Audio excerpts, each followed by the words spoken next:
live from the back porch with Randy Woody. Randy, we're going to talk a little bit about your career. Why don't you just give us a short synopsis on what's going on, man? There's so much exciting things that are happening on a daily basis, and the momentum, and who's responsible for it all? Well, number one, God's responsible for everything. He's still in control of everything we do, that's for sure. So we finally got to Nashville. And put out a record that we've been after for since we started. I mean, this has been a really, really big deal. There's so many people that made this possible. My manager, of course, the guys in the band, and the songwriting. And also, you can't say that anything about this album without talking about the way that it was produced, you know. And we're going to get into that here in just a minute. The about production who's of on the album board. is really good. We'll get to that. So let's talk about what changed your journey that has you arriving at this point with a new record. Why all of a sudden the change in game plan to what you've been doing? Well, because now we have a professional product.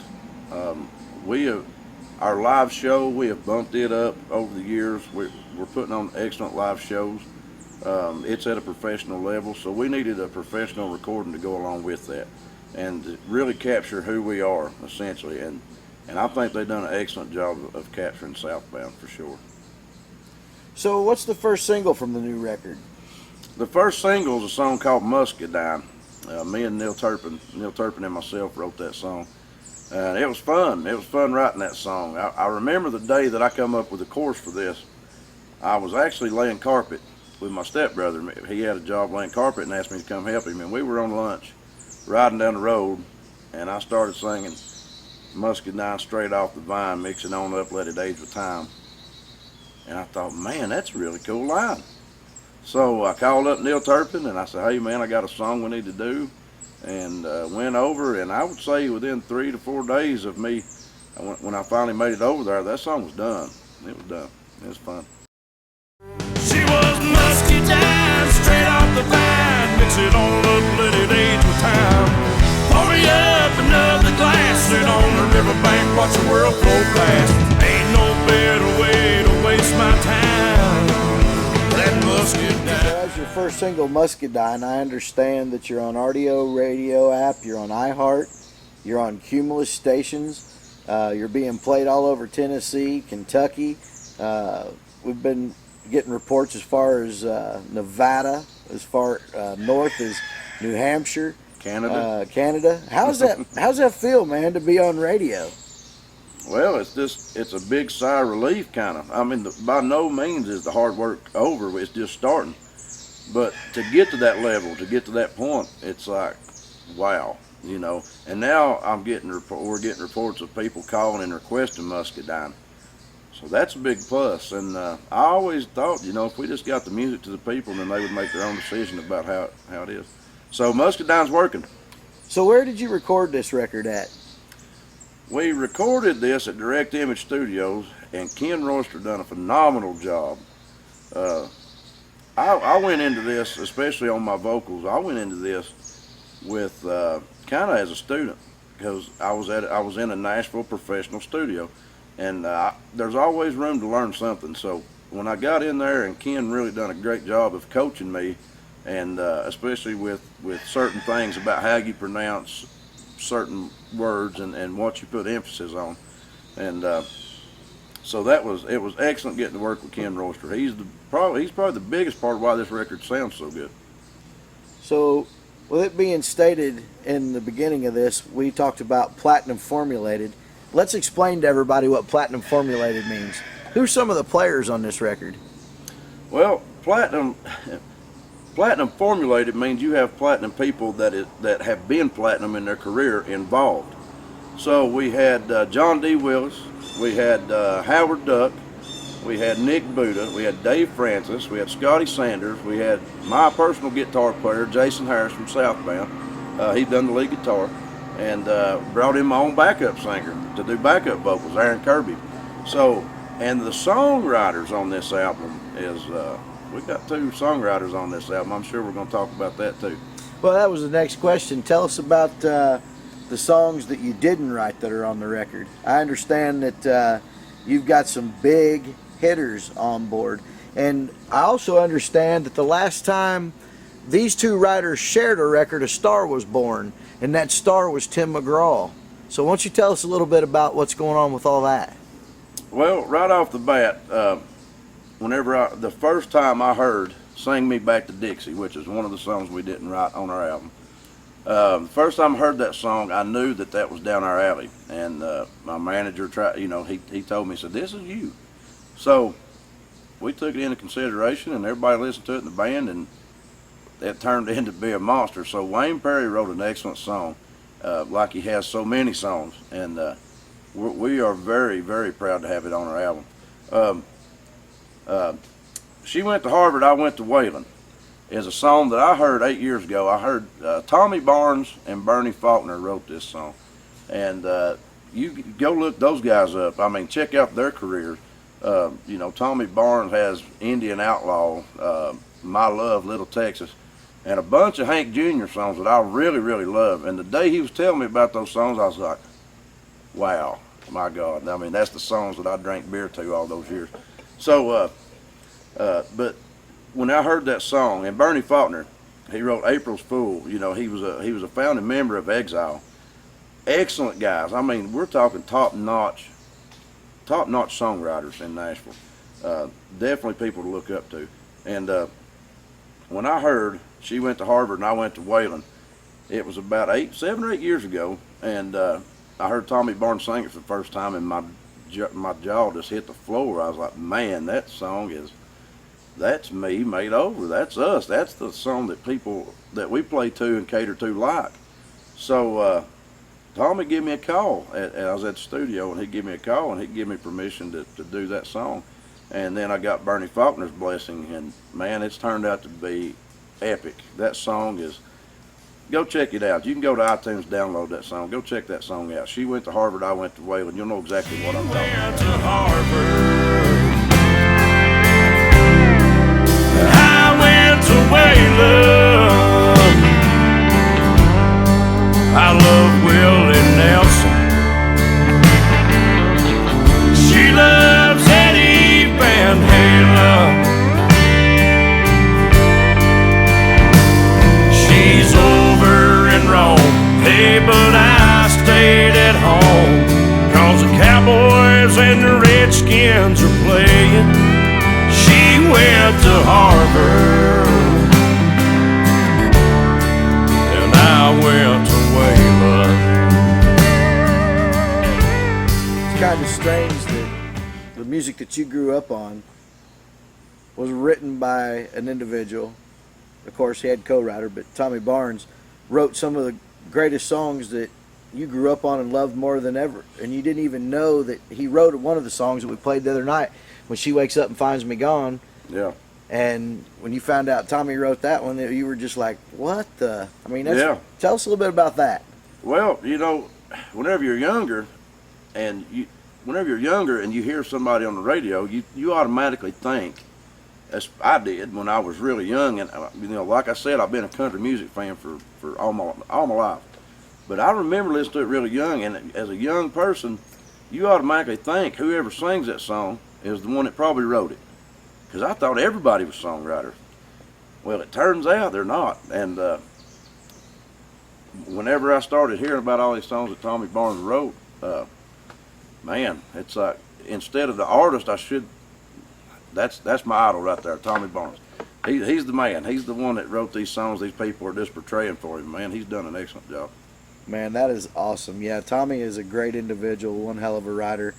And if you've ever had the opportunity to be around him and blessed with his presence, man, he's just a he's a walking jukebox. Not only a walking jukebox, but he's a walking Britannica encyclopedia. The man's just he's one of the most intelligent people I've ever come across in my life. For sure. Let's talk about the other songs on the record that you actually wrote and had co-writers within Southbound Band as write the songs, and how you guys chose the songs for this record. Well, we just there was really no process to pick these songs. We just sat down and we said, hey, this one, this one, this one. We picked them and went with it. The one, you know, I knew when I wrote a song one night called I Bear Arms. And I was sitting on the couch. I'd already wrote one song by myself prior. And then I started watching the evening news. And then the next thing you know, I was like, man, I got to write about this. And I grabbed the guitar and I wrote 2 songs that night. And the second song I wrote it's a song called I Bear Arms. And it's about the country. It's about the Second Amendment and how, as Americans, we should support that. And I think that song, we weren't going to put it on the CD at first. We tried to steer away from controversy, but after I rode around and I was driving around one day and I had a long thought process about it, and I said, you know, the hell with that. I'm putting this song on this CD. So it's on there, and I hope y'all like it, because and the way the song says, you know, it's about our military. There's a lot of good men and women who have gave up their life to see Old Glory flying and freedom prevail. That's really powerful lines, because that's what you should think about. As an American, you should thank a serviceman or woman and shake their hand and let them know you appreciate them putting their life on the line, or if they've lost someone in their family that fought and died so we could be free. That song means a whole lot. Sacred Constitution, where I get my rights. There's a lot of good men and women who have laid down their lives just to see Old Glory flying and freedom prevail. And if you ain't proud of that, well, you can go straight to hell. You've got that First Amendment, just don't be alarmed, because I bear arms. So what's going to be the next single? The next single is a song that we're going to slow it down a little bit. Everybody that's heard the CD so far, it's their favorite song on the album. It's their favorite song on the CD. It's a song called I've Seen Me Do It. And when I had the idea of this song, I was actually sitting at my mama's house, and I didn't have anything to do. So my papa has 5-10 guitars laying around. So I just snatched one up, and I was going to write an upbeat song. I've Seen Me Do It. It was going to be, you know, funny and everything. And I put a capo on 3rd fret, and the next thing you know, I'm doing a walk down, and then there goes the first half of I've Seen Me Do It. It got wrote just like that. It was written just like that. And then I called 2 of my buddies, Mikey Plisky and Jason Russell, and we wound up going having a few beers, and we wound up finishing out that song. And man, what a song. You can also get that song on iTunes as well. Just check it out. I've Seen Me Do It. So what about videos for your songs? Is there any videos in the future? What's going on with that? We're in the middle right now of writing scripts, and it's a lengthy process, because between me and my manager doing this process, we're very much perfectionists, and we want to make sure everything's right. We're looking, you know, Muscadine's the first single, and it's a really fun outdoors kind of summer, springtime type song. So we're looking at shooting this video around springtime is when we're thinking we're going to shoot the video. And with doing that, hopefully it'll be out by either the last of spring or the start of summer of next year. It may have been a little bit too premature to tell the fans what the next single is, but you kind of we talked about that backstage in the green room before we came out here, and you wanted to let the fans know that you're listening to them, and that's why we chose that question and why you answered it that way.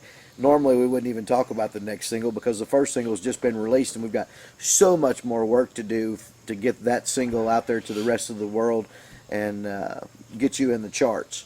So Exactly. you want to say something else to the fans? Well, I think you pretty much hit the nail on the head with the fact that we do listen to the fans, and whenever I get an overwhelming response from a song, then I know it's going to be a good one. So yeah, we're definitely listening to y'all. Your opinion is what keeps us going, so that's why that song's getting put out second. So what would you say to future venue owners that are going to book Randy Woody and the Southbound Band? You know, I've thought about this a whole lot. What I would say to them is take a chance on it. You're not gonna be disappointed with the response you get from the fans. We know how to work a crowd. We've been doing this for 10 years. We played at Cotton Eye Joe's, which is one of the which is one of America's biggest nightclubs, and that's the home of Southbound in Knoxville, Tennessee. And we've rocked that place for a long time now, so we can do the same for your venue. Beer sales is going to be through the roof. I promise that. But I'm going to say this: we didn't go spend all this money and everything that we've done and worked our tail ends off for 10 years to play cover songs.